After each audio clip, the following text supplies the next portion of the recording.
Good morning to all. Today I am going to explain class 12 biology chapter 5 principle of inheritance and variations. So आज हम chromosomes के बारे में देखेंगे कि क्रोमोसोम क्या होता है। ठीक है। सो फर्स्ट ऑल देखते हैं आल्सो अस हेरिडिटी मटेरियल्स। जो क्रोमोसोम्स होता है वह क्या होता है, एक प्रकार का हेरिडिटी मटेरियल, यानी एक पीढ़ी से दूसरे पीढ़ी में जो है हेरिडिटी का जो ट्रेट होता है या फिर कैरेक्टर होता है उसको जो है आपका ट्रांसमिशन करने का काम कौन करता है, हमारा क्रोमोसोम्स। ठीक है। एक प्रकार का क्या है, हेरिडिटी मटेरियल्स है जिसके अंदर बहुत सारे क्या अमीनो एसिड्स क्या हैं, जीन्स हैं। ठीक है। रिस्पॉन्सिबल फॉर जीन्स ट्रांसमिशन, और यह मेनली जो है रिस्पॉन्सिबल किस लिए होता है, जीन का, जीन को जो है आपका one generation to another generation transmission के लिए रिस्पॉन्सिबल होता है कौन, क्रोमोसोम। ठीक है। डिस्कवरी देखते हैं, discovery of chromosomes. So first Hofmeister 1848, इन्होंने क्या डिस्कवर किया, first observe chromosome in microsporocytes of Tradescantia. जो ट्रेड स्केंटिया एक माइक्रो स्पोरोसाइट था, उसमें जो है आपका क्रोमोसोम को जो है फर्स्ट टाइम आपका ऑब्जर्व किया था हॉप मिस्टर ने 1848 में। ठीक। उसके बाद राउक्स ने 1883 में chromosome take part in heritance, उन्होंने बताया कि क्रोमोसोम के कुछ कुछ पार्ट्स को इनहेरिटेंस के रूप में लिया। ठीक है। क्रोमोसोम्स के कुछ पार्ट्स थे उनको उन्होंने क्या लिया, इनहेरिटेंस के रूप में लिया। किसने, राउक्स ने 1883 में। ठीक। Chromosome take part in inheritance. ठीक। उसके बाद डब्ल्यू वाल्डेयर ने 1888 में कॉइंड द टर्म क्रोमोसोम, इन्होंने क्या किया, एक टर्म दिया, क्रोमोसोम का जो टर्म है उसको किसने दिया, डब्ल्यू वाल्डेयर 1888 ने। ठीक है। जो टर्म है क्रोमोसोम उसको इन्होंने ही दिया है। ठीक। वाल्थर फ्लेमिंग ने 1879 में splitting of chromosomes during cell division, इन्होंने जो है आपका सेल डिवीजन के दौरान जो क्रोमोसोम्स है उसको जो है टूटने में, ठीक है, दो भाग में आपका जो आपका होमोलोगस होता है उसको जो है आपका बीच से जो सेंट्रोमियर होता है उस वाले भाग से डिवाइड होने, स्प्लिटिंग यानी टूटना। ठीक है। सेल डिवीजन के दौरान क्रोमोसोम को टूटने को किसने बताया, हमारा वाल्थर एंड फ्लेमिंग्स ने। ठीक है, 1879 में। ठीक। सेल डिवीजन के दौरान जो क्रोमोसोम स्प्लिट होता है उसके बारे में। उसके बाद बेंडेन ने एंड बावेरी ने 1887 में इन्होंने क्या खोज किया, found fixed number of chromosomes in species, इन्होंने जो है आपका प्रत्येक जो स्पीसीज होते हैं एनी स्पीसीज में जो है आपका क्रोमोसोम्स की जो फिक्स्ड नंबर है, जो संख्या है, उसको जो है खोज किसने किया, उसके बारे में बताया हमारा बेंडेन एंड बावेरी ने 1887 में। ठीक है। ये साइंटिस्ट थे जिन्होंने क्रोमोसोम्स की डिस्कवरी में अपना मेन रोल जो है प्ले किए। ठीक। काइंड्स ऑफ क्रोमोसोम्स देखें तो मेनली क्रोमोसोम्स को देखें तो ये हमारा क्या, सबसे पहले देखेंगे viral. In virus bacteriophages single molecules of DNA और आरएनए रिप्रेजेंट वायरल क्रोमोसोम्स। जो आपका वो वायरस या वायरल होते हैं इसमें क्या, बैक्टीरियोफेजेस सिंगल मॉलिक्यूल डीएनए, इसमें क्या होता है, सिंगल मॉलिक्यूल डीएनए का एक सिंगल मॉलिक्यूल होता है। ठीक है। आरएनए जो है रिप्रेजेंट करता है एक वायरल क्रोमोसोम्स को। ठीक। बात करें प्रोकैरियोट या प्रिमिटिव, जो कि आपका लोअर इनवर्टिब्रेट्स में। ठीक। जैसे कि बैक्टीरियल न्यूक्लियोटाइड्स हो गया, इसमें क्या है हमारा इन bacteria cyanobacteria single large circular DNA, इसमें क्या होता है, सिंगल होता है और लार्ज बहुत लंबा जो है आपका सर्कुलर शेप में क्या होता है, डीएनए होता है। बैक्टीरिया साइनोबैक्टीरिया की बात करें जो कि प्रोकैरियोटिक के अंतर्गत आते हैं, जिसका यहाँ पे डायग्राम देख सकते हैं, वायरल किस प्रकार से डायग्राम देख सकते हैं हम लोग। ठीक है। अब बात करें यूकैरियोट्स, जिसके अंदर ह्यूमंस बींग भी आते हैं, हायर वर्टिब्रेट्स आते हैं। ठीक है। Individual specific bodies formed due to deoxyribonucleic acid, तो इसमें जो आपका यूकैरियोट होते हैं इसमें क्या जो डीएनए होता है वह क्या डबल डबल स्टैंडर्ड डीएनए होता है। ठीक है। जो कि क्या होते हैं आपका डीऑक्सीराइबो न्यूक्लिक एसिड से जो है क्या होते हैं, फॉर्म होते हैं। ठीक। उन्हीं से बने होते हैं जो कि न्यूक्लियोप्रोटीन्स होते हैं एक प्रकार का, डीऑक्सीराइबो न्यूक्लियोप्रोटीन्स। ठीक है।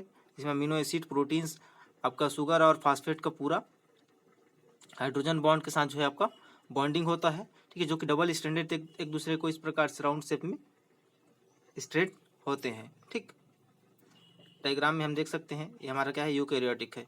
ठीक, यूकैरियोटिक शेल, हमारा प्रोकैरियोटिक है। ठीक,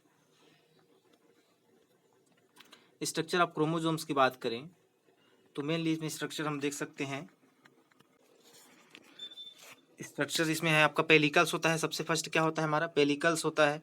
आउटर मोस्ट क्रोमोसोम का शीथ होता है, सबसे बाहरी होता है। ठीक, इस प्रकार से हम देख सकते हैं। और उसके बाद मैट्रिक्स है, या फिर ग्राउंड सबस्टेंसेस की बात करें, ग्राउंड सबस्टेंसेस की बात करें तो यहाँ वो जो है protein small quantity of RNA and lipid होता है। ये प्रोटीन स्मॉल क्वांटिटीज आरएनए और लिपिड का बना होता है। मैट्रिक्स वाला रीजन जो होता है, ये वाला रीजन, ठीक, ये वाला रीजन हम देख सकते हैं। उसके बाद क्रोमोनिमेटा है, coiled shape thread like structure होता है। क्रोमोनिमेटा इस प्रकार से जो कॉइल्ड थ्रेड लाइक स्ट्रक्चर है।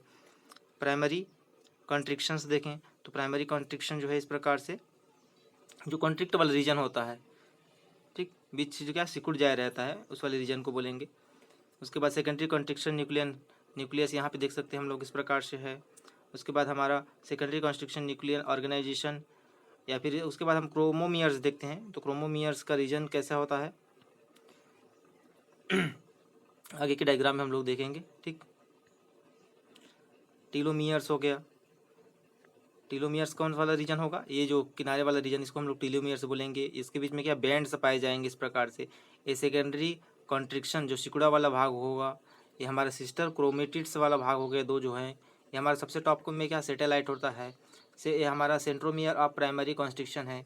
ये क्या है हमारा प्राइमरी कॉन्स्ट्रिक्शन है। ठीक है, सेंट्रोमियर वाले रीजन में होता है यह। ठीक, इस प्रकार से क्रोमेटिड्स हो गए ये सभी, और सैटेलाइट, टेलोमियर्स, ये सभी क्या है आपका क्रोमोसोम्स के पार्ट्स हैं। ठीक है, जिसका डिफरेंट डिफरेंट फंक्शंस है। क्लासिफिकेशन ऑफ क्रोमोसोम्स देखें तो बेसिकली क्रोमोसोम्स का क्लासीफाई करेंगे तो इसमें based upon number of centromere के बेस पर हम लोग देखें क्लासिफिकेशन ऑफ क्रोमोसोम्स को, तो सबसे पहले होता है मोनोसेंट्रिक, सिंगल, ठीक, डाइसेंट्रिक मतलब डबल, पॉलीसेंट्रिक मतलब बहुत सारे इसका सेंटर होगा, एसेंट्रिक मतलब इसका सेंटर नहीं होगा, डिफ्यूज्ड नॉन लोकेटेड, ये क्या होते हैं डिफ्यूज्ड या फिर नॉन लोकेटेड होंगे। That is based of centromere के बेस पर है ये। ठीक, classification based upon centromere location के आधार पर देखें तो एक होता है हमारा टीलोमियर, एक्रोसेंट्रिक, टीलोसेंट्रिक, एक्रोसेंट्रिक, सब मेटासेंट्रिक और मेटासेंट्रिक। ये क्या है लोकेशन के बेस पर था, और ये क्या था हमारा सेंट्रोमियर, नंबर ऑफ सेंट्रोमियर के बेस पे था कि इसमें कितना सेंट्रोमियर कितना है, और इसमें आपका लोकेशन सेंट्रोमियर के लोकेशन के बेस पे डिवाइड किया गया है। ठीक, इस प्रकार से हम लोग देख सकते हैं क्रोमोसोम्स की स्ट्रक्चर को। ठीक, ये फ्लैजेलल साइट है, ये ब्रेकेज हो गया यहाँ से, असेंट्रिक फ्रेगमेंट्स, ये हमारा ये वाला रीजन को हम लोग क्या बोल सकते हैं सेंट्रोमियर का रीजन बोलेंगे। ठीक, टाइप्स ऑफ क्रोमोसोम्स देखें तो बेसिकली इसमें हम लोग देख सकते हैं फर्स्ट क्या है मेटासेंट्रिक।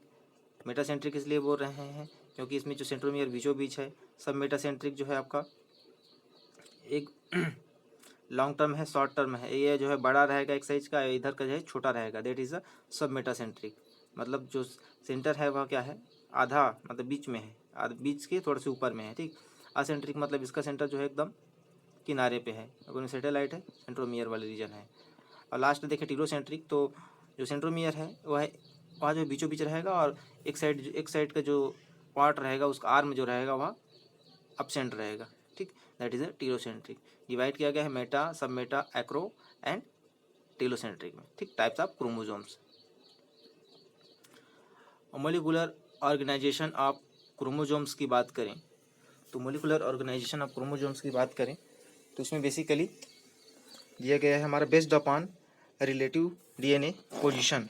ठीक, प्रोटीन पोजीशन इन क्रोमोसोम्स, ये किस बेस पर है डीएनए का पोजीशन, प्रोटीन पोजीशन।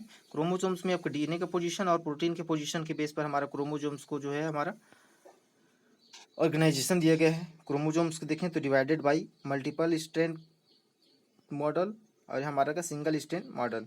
ठीक, इसमें मल्टीपल मतलब बहुत सारे हैं, इसमें सिंगल स्ट्रैंड मॉडल। ठीक, तो इसमें हमारा स्टीफेंस 1952, RIS 1960 ने देखा कि many DNA proteins fibril are present. बहुत सारे जो डीएनए है उसमें क्या प्रोटीन का फाइब्रिल प्रेजेंट है इन क्रोमोसोम्स में। ठीक, at least 2 chromatids form a chromosome, at least देखा जाए तो 2 कुछ क्रोमेटिड्स जो है हमारा क्रोमोजोम्स का जो है फॉर्मेशन करेंगे। ठीक, में बहुत सारे जो डीएनए है उसमें प्रोटीन फाइब्रिल प्रेजेंट होंगे। ठीक, कोई भी क्रोमोजोम्स में। ये हमारा आपका स्टेफेंस का थ्योरी था। उसके बाद हम लोग यहाँ देखें टेलर डिफ्रो, इन्होंने बताया कि chromosomes is made up single DNA protein fibril. इनका मत था कि क्रोमोजोम जो है वह हमारा सिंगल डीएनए प्रोटीन फाइब्रिल से ही बना होता है। ठीक, सिंगल स्टैंडर्ड मॉडल को देखें हम लोग तो इसमें क्या है, फोल्डेड फाइबर मॉडल है, न्यूक्लियोसोम मॉडल है, सोलेनॉइड मॉडल है, और लास्ट है हमारा डेंगलर स्ट्रिल और रेडियल लूप मॉडल। ठीक, ये सब का है सिंगल स्टेट मॉडल है। ठीक, जिसको क्लासिफाई किया गया है। स्पेशल टाइप ऑफ क्रोमोजोम्स में देखें तो बेसिकली इसमें 2 होते हैं। एक को हम बोल सकते हैं पॉलीटीन क्रोमोजोम्स, दूसरे को बोलेंगे लेम्ब्रस क्रोमोजोम। ये क्या है, स्पेसिफिक टाइप के क्रोमोजोम्स होते हैं, जिसको जो कॉलर ने 1882 में डिस्क्राइब किया था, एंड बाल्बिनी ने रिपोर्टेड किया था कि form due to rapid division in chromosomes without cytoplasmic divisions. इसमें क्या होता है, जो पॉलीटीन क्रोमोजोम्स है इसमें बहुत तेजी से जो है आपका डिवीजन होता है। ठीक, और विदाउट साइटोप्लाज्मिक डिवीजन। ठीक, इसमें जो है साइटोप्लाज्मिक के डिवीजन होए बिना इसका जो डिवीजन, सेल डिवीजन होता है बहुत ही तेज होता है। ठीक, एंडोमिटोसिस, इसको क्या बोल सकते हैं हम लोग, endomitosis, due to which chromatids don't separate and remain attached to chromocentre. इसमें जो है हमारा जो क्रोमेटिड्स हैं वह जो है सेपरेट नहीं होंगे और उस दौरान जो है आपका जो क्रोमोसेंटर होता है उससे अटैच्ड रहेंगे। ठीक, it was first reported in salivary gland cell in insect. इसको जो है फर्स्ट टाइम जो है रिपोर्टेड किया गया था, जो इंसेक्ट्स होते हैं उसके सेलेवरी ग्लैंड्स में जो है हमारा पॉलीटीन क्रोमोजोम्स को जो है रिपोर्टेड किया गया था, उसकी जानकारी ली गई थी। ठीक है, लेम्ब्रस क्रोमोजोम्स की बात करें तो इसको जो है फ्लेमिंग और वाल्टर ने 1882 में इसको दिया था, डिस्क्राइब किया था। स्ट्रक्चर डिस्क्राइब्ड बाई रैकेट 1892, जब इसकी स्ट्रक्चर जो है उसको डिस्क्राइब किया था हमारा रैकेट ने 1892 में। Found in growing oocytes several species including mammals. यह जो देखा गया था बहुत सारी जो स्पीसीज इसके अंतर्गत इंक्लूडिंग मैमल्स भी हैं, जिनमें क्या ग्रोविंग, जब oocyte ग्रोविंग होता रहता है, ग्रो होता रहता है, तो उस समय जो होता है इसको लेम्ब्रस क्रोमोजोम्स को उसमें देखा जाता है। Has double main axis due long chromatids. इसमें क्या होता है, जो मेन एक्सिस होता है वह डबल होगा और जो आपका क्रोमेटिड्स जो होगा बहुत ही लॉन्ग होगा। ठीक, उसका एक्सिस जो रहेगा बहुत ही लॉन्ग होगा, that is a lampbrush chromosomes. Diagram में हम इस प्रकार से देख सकते हैं। ठीक है, ये हमारा पॉलीटीन क्रोमोजोम्स है इस प्रकार से। ये हमारा क्या है, सेंट्रोमियर वाला रीजन्स हो गया, ये उसके क्या है एक्सिस या फिर उसका टेल वाला रीजन हो गया। ठीक, और नीचे में यहाँ पे हमारा लेम्ब्रस क्रोमोजोम्स को देख सकते हैं, इस प्रकार से है, जो कि बीचों बीच जो रहेगा आपका ये सेंट्रिक रहेगा, उसके किनारे में दोनों साइड क्या निकले रहेंगे, इस प्रकार से बने रहेंगे स्ट्रक्चर। ठीक है, बीच का क्या है, सेंट्रोमियर है। इस प्रकार से हमारा पॉलीटीन क्रोमोजोम्स और लेम्ब्रस क्रोमोजोम्स को इस प्रकार से डायग्राम के माध्यम से देख सकते हैं, और ये क्या होते हैं, स्पेसिफिक टाइप के क्रोमोजोम्स होते हैं। ठीक, बात करें क्रोमेटिन की तो फ्लेमिंग 8080 में sustained material present in nuclei in chromatin. जो सस्टेनेबल्स मटेरियल हैं न्यूक्लियाई, क्रोमेटिन के जो न्यूक्लियाई वाले रीजन्स में क्या होंगे, प्रेजेंट होंगे। क्रोमेटिन देखें तो डिवाइडेड बाई हेट्रोक्रोमेटिन, यूक्रोमेटिन। इसमें क्या, हेट्रो मतलब असमान। ठीक, तो इसमें क्या होगा, static chromatin highly condensed transcriptionally inactive. इसमें जो स्टैटिक क्रोमेटिन है वह क्या हाईली कंडेंस्ड होंगे। ठीक, कंडेंस्ड होंगे और क्या ट्रांसक्रिप्शनली इनएक्टिव, और ट्रांसक्रिप्शन जो होगा इसमें जो है आपका अनएक्टिव फॉर्म में होगा। ठीक, बहुत ही ज़्यादा कंडेंस होंगे, एक दूसरे से अटैच किनारे या फिर चिपके होंगे। ठीक, स्टैटिक क्रोमेटिन जो होंगे वह। बात करें यू क्रोमेटिन की, डायनेमिक क्रोमेटिन होगा। ठीक, स्टैटिक क्रोमेटिन मतलब एक जगह स्थायी वाला था। ये क्या है, डायनामिक यानी गतिमान है। यूक्रोमेटिन जो है क्या है, डायनामिक क्रोमेटिन यानी गतिमान है। एक्सटेंडेड एंड ओपन होगा, यह क्या होगा, एक्सटेंडेड या फैला हुआ या फिर ओपन या फिर खुला होगा ये वाला, ठीक है। ये क्या है, हाईली कंडेंस्ड, एक दूसरे में गुच्छे के समान मिक्स था। इसमें क्या ट्रांसक्रिप्शन एक्टिव होगा, इसमें जो ट्रांसक्रिप्शन प्रोसेस होगा वह क्या होगा, एक्टिव होगा। और ये क्या था, इनएक्टिव था। That is a heterochromatin and euchromatin. Large chromosome in chromosome and smallest is chromosome is Y, ठीक। Large chromosome is chromosome first and smallest chromosome is chromosome Y, ठीक। इसमें डायग्राम में देख सकते हैं, इस प्रकार दिया गया है। हमारा यूक्रोमेटिन जो है इस प्रकार से क्या होगा, अलग अलग फैला होगा, ठीक। हिस्टोन हिस्टोन जो प्रोटीन है क्या, मॉडिफिकेशन इस प्रकार से है। और हेट्रोक्रोमेटिन को हम इस प्रकार से देख सकते हैं कि ये क्या है, एक दूसरे से पूरा स्टैटिक क्रोमेटिन्स है और हाईली कंडेंस है, एक दूसरे से क्या है, एक दूसरे से पूरी तरह से अटैच है। अब ये क्या है, एक दूसरे से अलग अलग है, दूर दूर है, ठीक। इसमें क्या इनएक्टिव होगा आपका ट्रांसक्रिप्शन, इसमें क्या होगा, एक्टिव होगा। ओके, जीन की बात करें तो टर्म गिवन बाय जॉनसन 99, इस टर्म को जो है दिया था, हमारा जो जीन है उसको दिया था हमारे जॉनसन ने, ठीक। टीएच मॉर्गन ने 1910 में define gene S any particles of the chromosomes. इन्होंने डिफाइन किया कि जीन जो होता है क्रोमोसोम्स का क्या होता है, एक पार्टिकल्स या फिर एक पार्ट होता है, ठीक। बहुत एक क्रोमोसोम बहुत सारे क्या है, जीन होंगे, ठीक। Which can be separated from other particles by mutation and recombination called as gene. जो कि क्रोमोसोम से जो है आपका सेपरेट होकर अदर पार्टिकल्स म्यूटेशन के द्वारा या रिकॉम्बिनेशन के द्वारा बनते हैं, ठीक। उसको हम लोग क्या बोलेंगे, जीन बोलेंगे, ठीक।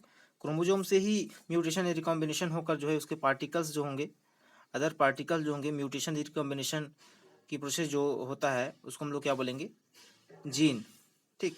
इस कॉल्ड एज जीन।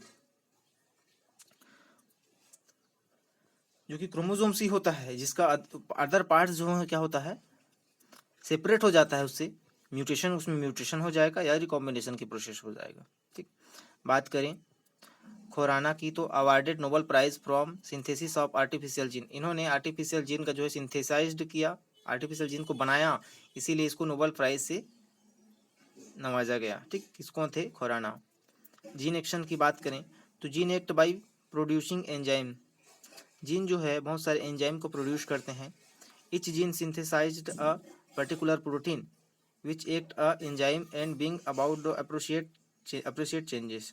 प्रत्येक जो जीन में जो है क्या, पर्टिकुलर एंजाइम जो है सिंथेसाइज्ड होते हैं, बनते हैं, जो कि उनका रोल जो होता है, विच act a enzyme bring appropriate changes, जो कि बहुत सारे जीन के अंदर जो है चेंजेस लाने के लिए जो एंजाइम्स होते हैं वह रिस्पॉन्सिबल होते हैं, ठीक है। उसमें क्या अप्रोप्रिएट करते हैं उसमें चेंजेस लाने के लिए, ठीक है। जो कि बहुत सारे एंजाइम्स का जो है फॉर्मेशन होता है, ठीक, जिनके द्वारा सिंथेसाइज्ड होता है। मोलिकुलर स्ट्रक्चर देखें तो सिस्ट्रॉन एंड फंक्शनल, तो इसमें बेंजर ने 1995 में cistron is a particular length of DNA which capable of producing a protein molecular और पॉलीपेप्टाइड चेन और एंजाइम मॉलिक्यूल्स। सिस्टॉन जो होता है दैट पर्टिकुलर लेंथ, डीएनए का एक पर्टिकुलर लेंथ होता है, ठीक। विच कैपेबल प्रोड्यूसिंग प्रोटीन, जो कि प्रोटीन को प्रोड्यूस करने में क्या होते हैं, कैपेबल होते हैं, ठीक। कैपेबल प्रोटीन मॉलिक्यूल्स और पॉलीपेप्टाइड या प्रोटीन को जो है आपका प्रोड्यूस करने में हमारा कैपेबल होता है, ठीक है। जिसको हम लोग क्या बोलेंगे, सिस्ट्रॉन बोलते हैं, जो कि आपका डीएनए का एक पर्टिकुलर लेंथ होता है, ठीक है। जो कि पॉलीपेप्टाइड चेन या प्रोटीन को जो है आपका प्रोड्यूस करने में या फिर एंजाइम मॉलिक्यूल्स को जो है प्रोड्यूस करने में कैपेबल होता है। म्यूटॉन की बात करें तो म्यूटॉन यूनिट ऑफ म्यूटेशन, ये क्या होता है, म्यूटेशन का एक यूनिट होता है, इसको म्यूटॉन बोलते हैं। That part of DNA which is capable for undergoing mutation. यह क्या होता है, डीएनए का एक पार्ट होता है जो कि म्यूटेशन म्यूटेशन को जारी रखने के लिए, अंडरगोइंग करने के लिए जो क्या होता है, कैपेबल होता है। दैट इज अ म्यूटॉन, ठीक। डीएनए का एक ही पार्ट है जो कि म्यूटेशन को अंडरगो करने के लिए कैपेबल होता है, ठीक। रेकॉन की बात करें, the length of DNA which is capable यहाँ पे ये डीएनए का एक लेंथ होता है, ठीक है, जो कि आपका रिकॉम्बिनेशन के लिए, रिकॉम्बिनेशन को अंडरगोइंग या फिर प्रोसेस में लाने के लिए, जारी रखने के लिए क्या कैपेबल होता है, दैट इज अ रिकॉन। ठीक,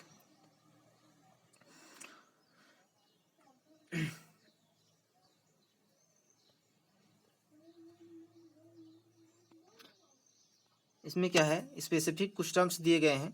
ठीक, ट्रांसपोजोन्स और जंपिंग जीन्स। ठीक, एक होता है हमारा स्प्लिटिंग जीन या फिर इंटरप्टेड, ये है हमारा gene Roberts and P Sharp. एक होता है हमारा exon, intron and splitting genes. तो एक्सॉन क्या होता है, एक प्रकार का कोडिंग सेगमेंट होता है जिसको हम लोग क्या बोलेंगे, एक्सॉन। इंटरॉन्स की बात करें तो नॉन कोडिंग जो सेगमेंट होता है उसको हम लोग क्या बोलेंगे, इंटरॉन। स्प्लिट जीन या फिर एक्सॉन प्लस इंटरॉन, एक्सॉन प्लस इंटरॉन को हम लोग क्या बोलेंगे, स्प्लिट जीन्स।